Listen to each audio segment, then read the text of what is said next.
भारत रक्षा के क्षेत्र में खुद को तेजी से अपग्रेड कर रहा है और इसी कड़ी में अब इंडियन नेवी आईएनएस विक्रांत की तरह एक नया एयरक्राफ्ट कैरियर बनाने जा रही है जो ठीक उसी आकार, वजन और डिस्प्लेसमेंट का होगा। भारत सरकार इस वक्त स्वदेशी हथियार, युद्धपोत और पनडुब्बियां बनाने पर जोर दे रही है। अभी भारत के पास 2 विमान वाहक युद्धपोत हैं। पहला है आईएनएस विक्रमादित्य और दूसरा आईएनएस विक्रांत। दोनों ही युद्धपोत दुनिया के 10 सर्वश्रेष्ठ विमान वाहक युद्धपोतों में शामिल हैं। विक्रांत जैसा एयरक्राफ्ट कैरियर बनने से हम चीन की नौसेना की बराबरी कर लेंगे। उनके पास भी 3 एयरक्राफ्ट कैरियर हैं। वहीं पाकिस्तान की बात करें तो उसके पास एक भी नहीं है। आईएनएस विक्रांत जैसा एक और एयरक्राफ्ट कैरियर भारतीय नौसेना की ताकत को कई गुना बढ़ा देगी। दक्षिण एशिया और हिंद प्रशांत महासागर क्षेत्र में पावर बैलेंस भी बना रहेगा। पहले स्वदेशी एयरक्राफ्ट कैरियर बनने में 13 साल लग जाते थे, लेकिन नया बनने में इतना समय नहीं लगेगा। यह आधे समय में भी बन सकता है। इसलिए नया कैरियर बनाना आसान होगा, समय की बचत होगी और वाजिब लागत लगेगी। साथ ही इसे ज्यादा घातक, आधुनिक और भरोसेमंद बनाया जा सकेगा। अगर विक्रांत जैसा एक भी कैरियर बनकर तैयार हो जाता है तो भारत की धाक पूरी दुनिया में बढ़ जाएगी। विक्रांत में बराक 8 और ब्रह्मोस मिसाइल लगाए जाने की खबर है। इसके अलावा कोस्टल बेस्ड AK-603 गन और ऑटो ब्रेडा कैनन लगे हैं। विक्रांत पर भारत के सबसे तेज और खतरनाक फाइटर जेट्स में से एक MiG-29 मिकोयान तैनात है। अधिकतम 2400 किलोमीटर घंटा की गति से ये उड़ सकता है। इसकी रेंज 2100 किलोमीटर है। इसमें 7 हार्ड पॉइंट्स हैं।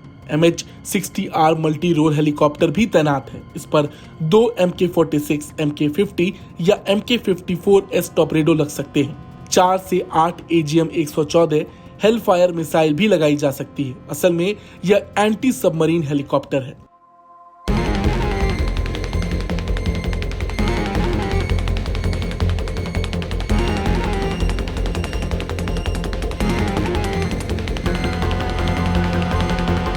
अब बात करते हैं आईएनएस विशाल एयरक्राफ्ट कैरियर की। इसे आधिकारिक तौर पर इंडिजिनस एयरक्राफ्ट कैरियर IAC-2 नाम दिया जाएगा। यह विक्रांत से बड़ा, ताकतवर और आधुनिक होगा। इसका डिस्प्लेसमेंट 65 से 75 हजार टन हो सकता है। इसमें 55 एयरक्राफ्ट तैनात किए जा सकेंगे। आईएनएस विशाल में तैनात होने वाले 55 एयरक्राफ्ट में 40 फिक्स्ड विंग और 15 रोटरी विंग होंगे, यानी 40 फाइटर जेट और 15 हेलीकॉप्टर। संभावना है कि इस पर HAL द्वारा बनाया जाने वाला twin engine deck based fighter और एडवांस मीडियम कॉम्बैट एयरक्राफ्ट तैनात किया जाएगा। यह भी संभावना है कि यह परमाणु ईंधन से चलेगा, यानी लंबे समय तक समुद्र में यह तैनात किया जा सकेगा। इसके अलावा भारतीय नौसेना 4 लैंडिंग प्लेटफॉर्म डॉक यानी लैंडिंग हेलीकॉप्टर डॉक को भी नौसेना में शामिल करना चाह रही है। ये पूरी तरह से इलेक्ट्रिक इंजन पर चलने वाले जहाज होंगे। इसका वजन 30 से 40 हजार टन हो सकता है। इनमें 4 AK-630 गन लगी होगी। इन जंगी जहाजों पर 8 medium machine gun, 6 heavy machine gun, 16 सतह से सतह पर मार करने वाली मिसाइलें, 32 vertically launch short range surface to air missile, 2 heavy lift helicopter, 12 special operations helicopters और 2 NSUAS जैसी तकनीकें और हथियार और विमान होंगे। Indian Navy high speed landing craft भी अपनी फ्लीट में शामिल करने जा रही है। ये 285 टन वजन के आसपास होंगे। 6 क्राफ्ट को शामिल करने का प्लान है। इन्हें असॉल्ट मिशन में शामिल किया जाएगा ताकि सैनिकों, हथियारों, गाड़ियों और यंत्रों को तेजी से समुद्र के रास्ते कहीं भी ले जाया जा सके।